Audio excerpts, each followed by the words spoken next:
So for the long tail cast on, you're going to leave yourself a nice long tail. This is just a little over a yard. And the easiest way to start is to begin with a slip knot. So you make a loop and you reach through the loop and pull the yarn that's in the back. Tighten it up a little bit and then insert your needle so the tail is on the left and the yarn coming from the ball is on the right. Tighten the yarn ball side so that it advances the yarn up snug against your needle. And then you have the two strands hanging down. And what you're going to do is you're going to reach with your hand, your left hand, and insert your forefinger and your thumb between the two strands. So you have this little triangle. Bring the needle down, and that forms a loop around your thumb. You're going to go up through the loop, grab the strand that comes over your index finger, and come back through the loop that's on your needle. Lift your needle up, and you see how it sort of pulls that loop off of my thumb?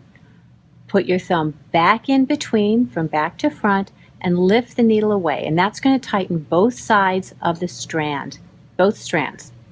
Let's look at that again. So you have a little triangle.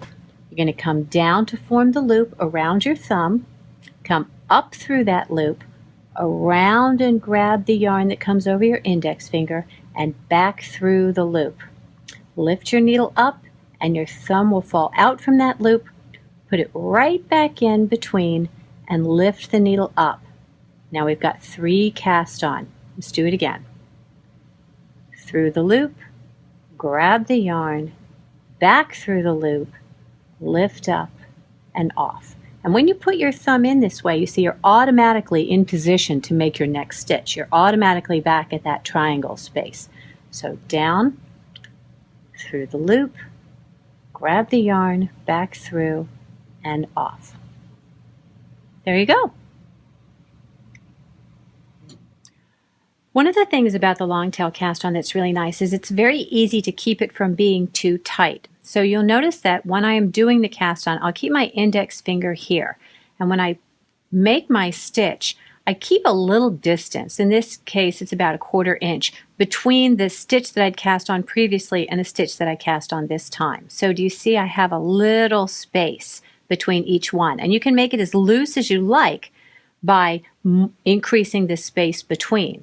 So just to show you the difference, if you keep those stitches all very close together,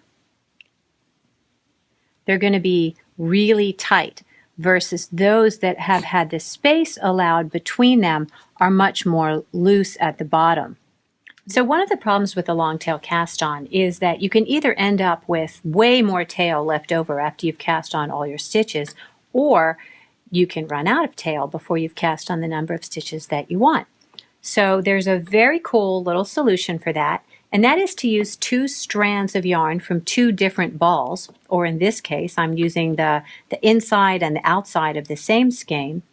And what you're going to do is just take both strands and make a slip knot with both strands. Lay that over your needle and then just cast on, just like you normally would. Cast on 1, 2, say 3 stitches, and then you can undo this slip knot, and then you just have, the only downside is that you have 1 extra end to weave in, which is not a big deal. And then you can just cast on as many stitches as you want, and when you've cast on however many you need, just clip the strand that was over your thumb and continue on. That way you never have too much tail left over and you never run out of tail.